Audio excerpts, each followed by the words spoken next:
Just like to welcome everybody for coming today. You know, it was at short notice and a lot of people made a lot of journeys up the road as well. I just volunteered to say a few words because I'll try and say it right. This one difficult. My Auntie Margaret, she was. My dad died when I was 9 over Partick, and I always remember people coming in and out of the house, and I always remember my Auntie Margaret being there. She was always learning about my mother, and she showed us great kindness at that time, and it was really, really appreciated. I didn't do that to us obviously a bit later on when I found, you know, when I was old enough to appreciate that. But she was always good and always kind, and she always helped. She was really a great help to my mother. Then we moved to Renfrew, and I was only there. We got to Renfrew when I was 10, and I always remember going round about, it was Rowan Avenue in Blythewood. I always remember going about. I always used to love going to my Auntie Margaret's house, my Uncle Bob's house, because we used to play with Robert and Jared. There was another couple of younger ones, and I used to love going there. It was such a happy house, such a happy household. It was nearly as good as going to the Healy's house, you know, with my Uncle Neil and my Auntie Cathy. And I used to love going there and see Till Road. It was bedlam, absolute bedlam. There was wains everywhere, you know, so that was similar to going to Rowan Avenue in Renfrew. I really enjoyed it. And then obviously she went to Australia. I was not quite 12 years of age. She went to Australia. And I remember being very sad about that, because not only lost an auntie and uncle, but I lost pal as well, and Robert, that was my pal. Neil was Jerry's pal.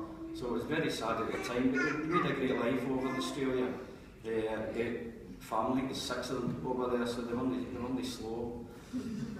So, and she always kept saying, you're going to come over, and we never ever got to come over, but eventually my daughter Lisa went over to Australia 2 or 3 years ago, maybe a wee bit longer than that, and I always remember how she came back raving about my Auntie Margaret and about, you know, how she was treated over there with the family, and it was that was greatly appreciated. I remember Lisa telling me when she phoned my Auntie Margaret initially, she said,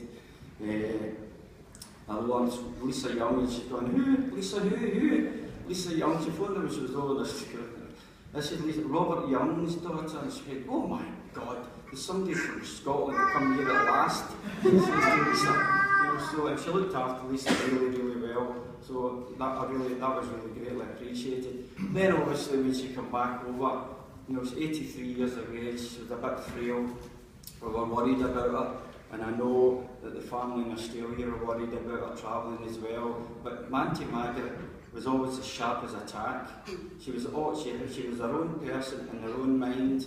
She wasn't, no Alzheimer's kicking in or anything like that. She was absolutely spot on, and she always had a sense of humour, my Auntie Margaret. Went up to the hospital to see her down at Cross House, and I walked in with, it was Tony, David and Catherine, and we went down. We're really glad we went down to see her, and I walked in, and she went right away, she said, she hadn't seen me for donkey's years. Hello Robert, how are you doing? I said, hello Auntie Margaret, how are you? Next thing, you've lost all your hair. Then she turned round to Tony and says to him, hello Tony, you've no changed any. You know, he's the Cliff Richards of the Healy family. But that to me was really precious, the fact that we get down there to see her. It was absolutely outstanding. Because, you know, when we get the word from the Saturday that she died, it was really hard. But I'm going to pass you on to David now. But great memories of my Auntie Margaret, absolutely phenomenal memory. My Uncle Bob taken over in 1986. How do you remember that date? It's not hard to forget, because Celtic beats them on 5-1 to win the league. And my Uncle Bob and Tony were at the game at Love Street. And Dundee had to beat Hearts, and they did, beat them 2-0. And next night, Uncle Bob's on the radio talking about it, you know, fantastic. So that's what I remember, and what a lovely man he was as well, fantastic. So, thanks everybody for coming, and I'll pass you to David.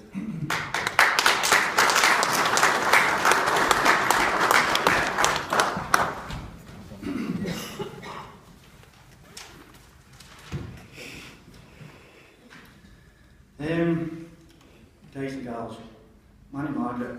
I'd like to just offer a few words on behalf of the Healy family here in Paisley. Annie Margaret was born Thursday the 13th of November 1930. Putting on the Ritz was the top song of the day, and would you believe Bing Crosby made his first record that day. Annie Margaret was a lady with a wonderfully loud laugh and beaming smile. She was a lovely singer, and a movie lover, and with this massive white hair. That's what I remember when I was a kid, when she first came over to Scotland from Australia.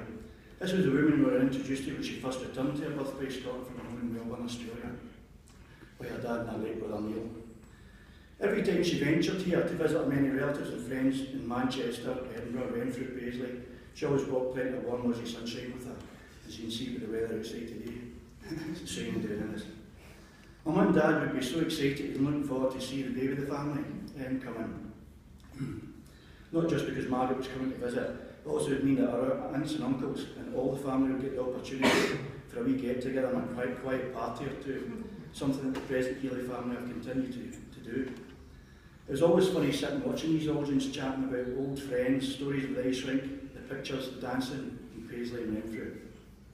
I fondly remember Margaret at last managed to persuade my Uncle Bob to accompany her on one of her jaunts over the water, and Uncle Bob asked one day to take him to Auckland Quadrant, just to see if an old girlfriend of about 50 years before still stayed there. He even went up close and checked the doors. There was also a time when I took her and Uncle Bob, along with my mum and dad, down to the Renfrew ferry, where she told me about the many romantic rendezvous she had with Uncle Bob, and that close over there, son. Uncle Bob nearly fell in the water, and she said they were only kissing. As a testament to how fondly she was sought by the number of family and friends here today, and the distance she have travelled to here to pay her respects. The fond and fond memories she has left us all reminds us of our own loved ones who are no longer here, but no doubt will be welcoming her to their own wee get together. Our thoughts are with her son Paul, daughter Lynette, and all our Australian family here today, and all the Bonners back home in Melbourne.